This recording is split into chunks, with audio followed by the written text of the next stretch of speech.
Hey, man. Happy Thursday, everybody. It's Dukes and Bell behind the curtain as we take you every day.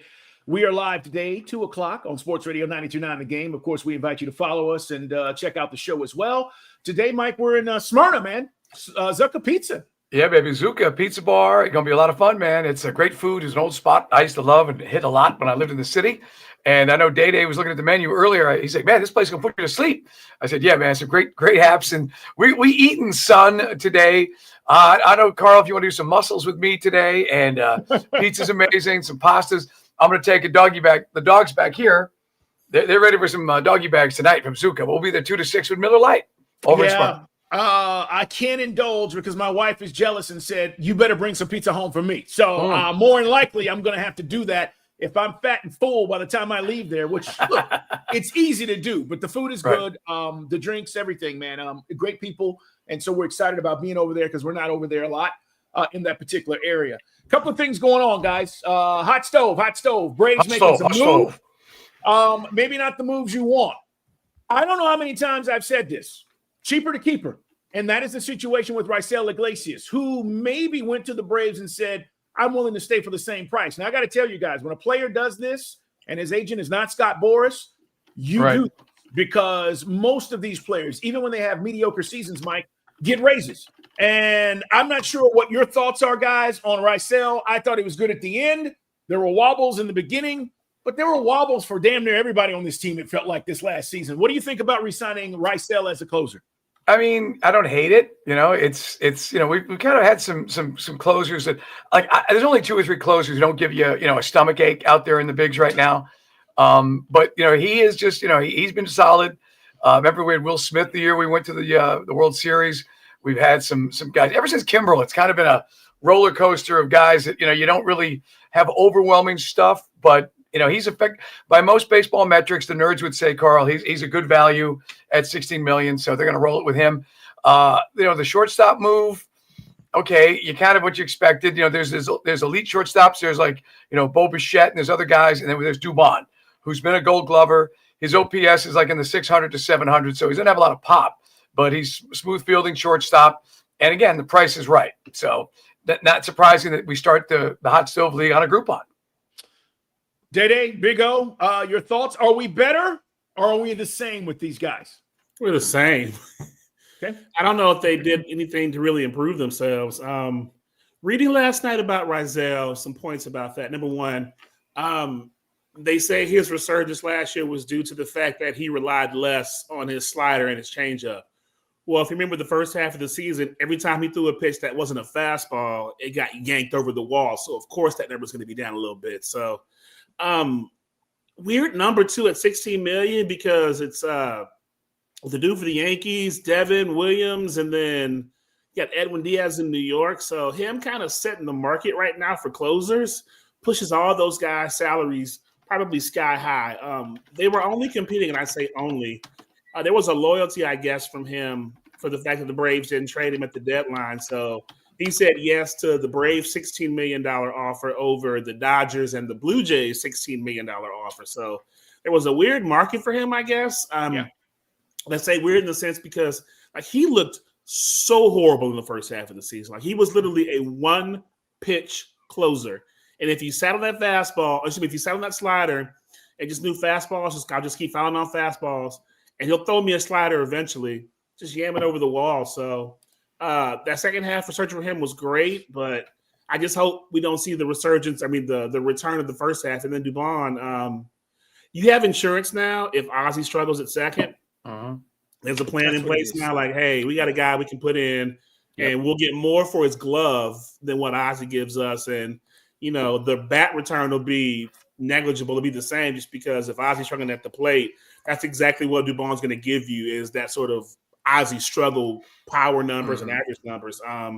Still waiting to see who that big bat or that big name's going to be at shortstop. So, but Dubón just gives you insurance with a Gold Glove caliber glove that, hey, if Ozzie struggles, we got a guy. And then, hey, if something happens at shortstop, something happens at third, we got a guy who we can put in to fill in. But as Chris and I were talking last night, Mauricio Dubón should in no way, shape, or form be your opening day starter at shortstop or any other position. Because if you put him there at shortstop, he's your opening day guy. You're saying right now that, yeah, we don't really care about this shortstop position. So, yeah, long way to go. Obviously, they may still get, again, there's still some other players, Carl, but you and I talked about this earlier in the week. I just don't see them spending big money on the shortstop.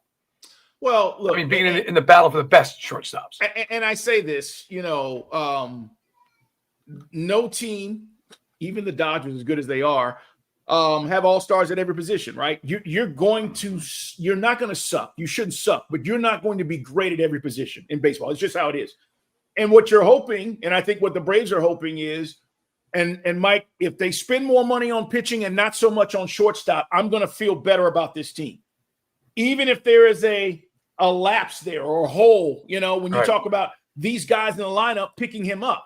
Who was the guy that we had who was the all-star and then we got rid of him? Who was the shortstop we had? Garcia. Couldn't hit to save his life. Anderson Simmons? No, Arcia. Couldn't hit to save his life.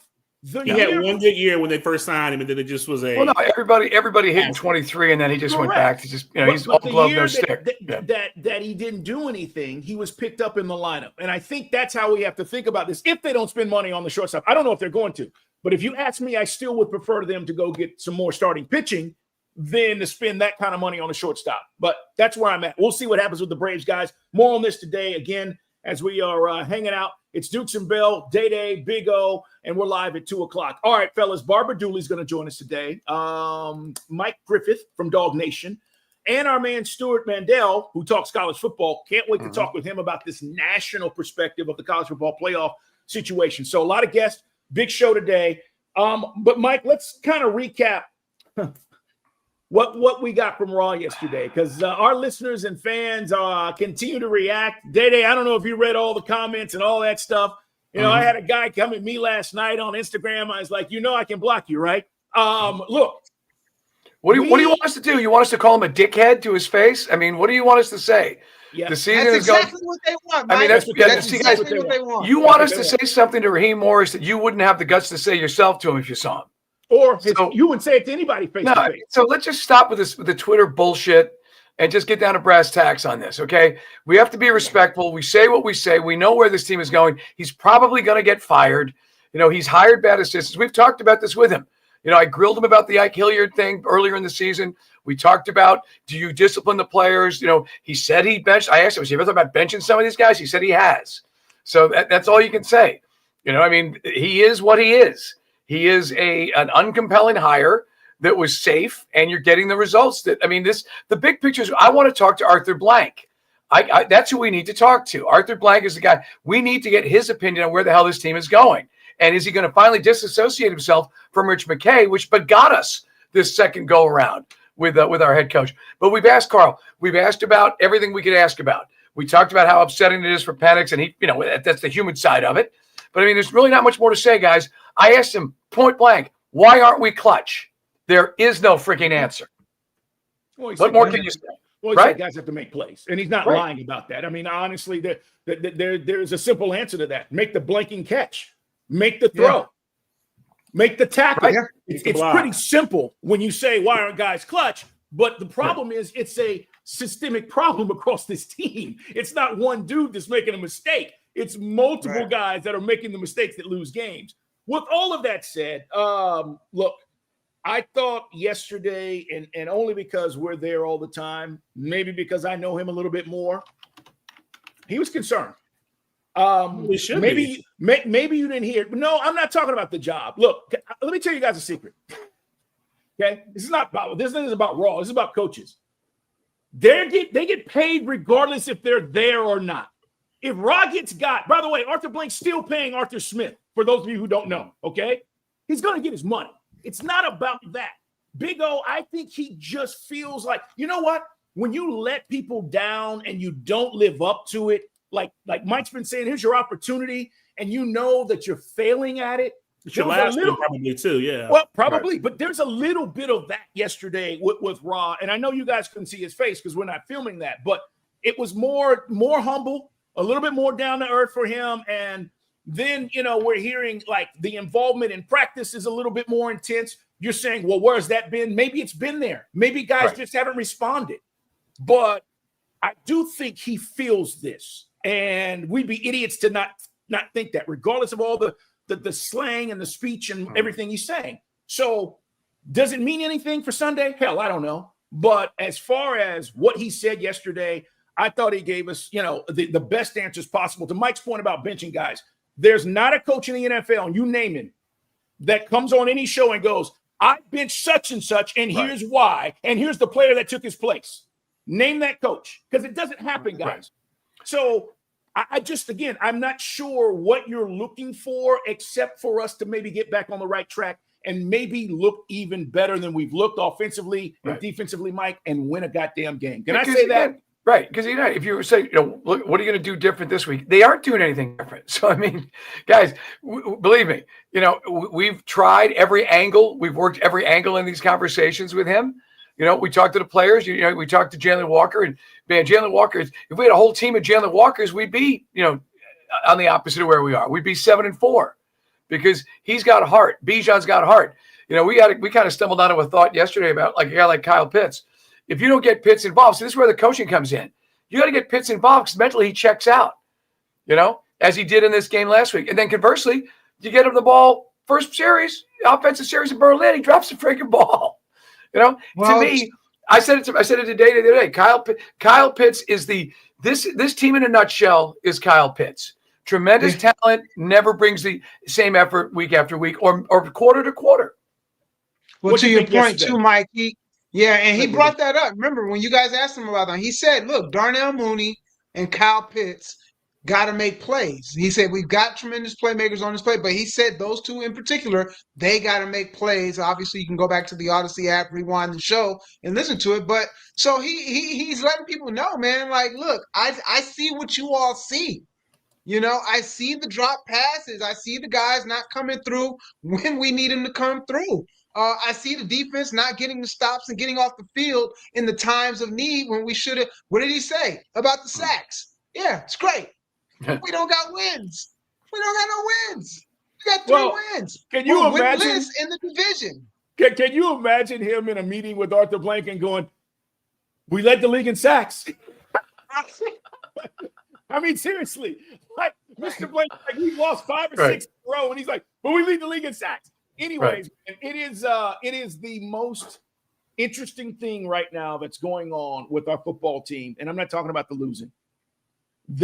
And look, if you've checked out, check back in, because there's going to be a lot of stuff that plays out between now and the end of the season, and more importantly, in the offseason. The crazy thing, Mike, I thought, 2 years ago, we said, man, it's a huge offseason. We got to get a coach, and we're gonna move in the right direction. Dude, this may be even bigger because of the things you're talking about with the front office and who's really in charge, and do we have a general manager, and there's just a lot. And then the quarterback stuff, which yesterday we spent a lot of time on, guys, but rightfully so, with Michael Penix. Guys, we've said this. I mean, starting from the top, Arthur Blank's never going to sell the team. That's never going to happen. Is he ever going to find a way to detach from Rich McKay? Because when this season is over and whatever, if Arthur decides to move on, I think I said this to Carl yesterday, I think for the first time in Arthur's stewardship of this franchise, he's going to get some really tough questions. It was tough when you fired Arthur Smith, but I think this is one where the media picks up on it. We know what you guys feel. This franchise is floundering. When you don't go to the playoffs, this will be 8 years in a row. You're a bad franchise. You're a joke. You don't have your fundamentals in order. People get fired. General managers, fair or unfair, because Fano can say, "Look, I got some good players for this." The coaching staff doesn't do anything with it. I think there's always been a disconnect between the coaching staff and the front office because they don't seem to get the guys that they know how to use, like and Zach Robinson and the coaches.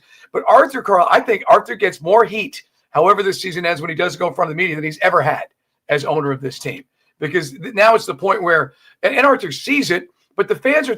I've never had more fans come up to me at a game, on social media, talking to us at bars, saying, "I'm out.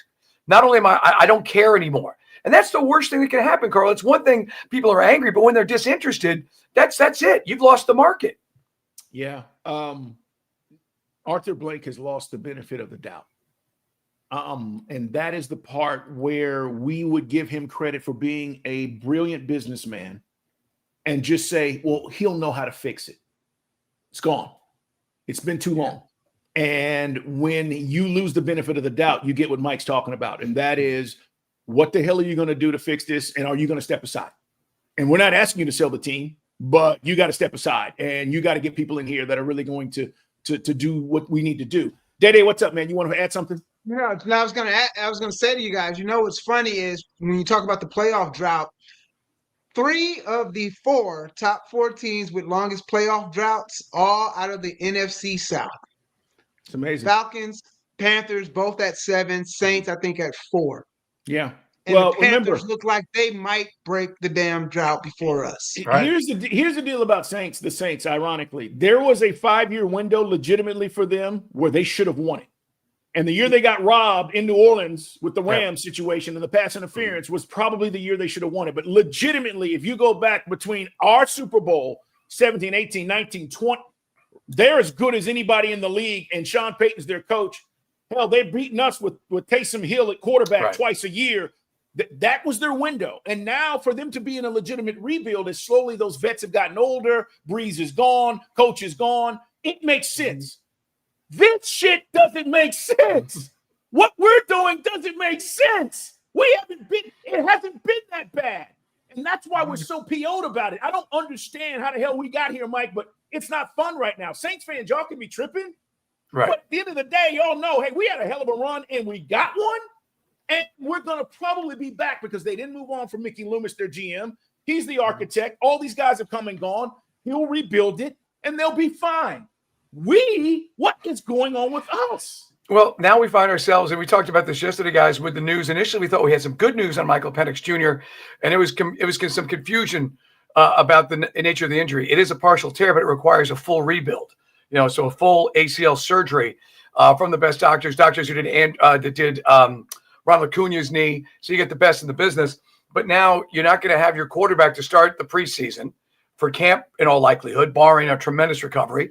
You may have to roll the dice at an extremely high cost for Kirk Cousins to pick up that option. Otherwise, you're in bed with all the retreads that are going to be out there, the Russell Wilsons of the world, the Garoppolos. Who's going to get excited about that? One guy said, well, let's go get Mac Jones. Well, I mean, Mac Jones, but that's the world we're going to be living in. So not only have we blown the window at the end of Matt Ryan's run, as you just said, like the end of Drew Brees' run, now we find ourselves in quarterback hell because we don't even know what Penix is. And if a new coach comes in, they'll keep him on the roster for at least another year, but they might not even pick up his 5th-year option.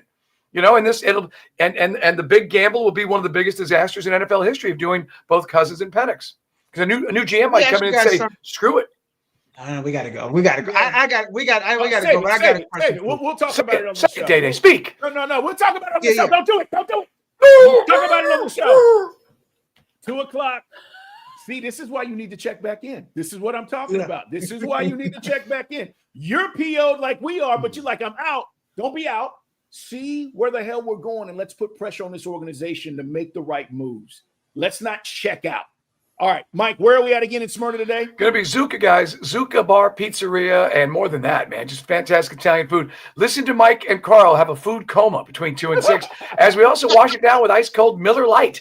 Miller Lite's paying for this, and thanks to Miller Lite for taking us on a tour all around some of the best spots in Metro Atlanta and Zucca over there in Smyrna. There's some of the great bars over there, too. What a scene. We'll be there 2 to 6. I'm glad you said Miller Lite. Thank you for that. All right, we got to roll, guys. 2:00, be there. All right, we'll talk to you guys on Sports Radio 92.9 The Game.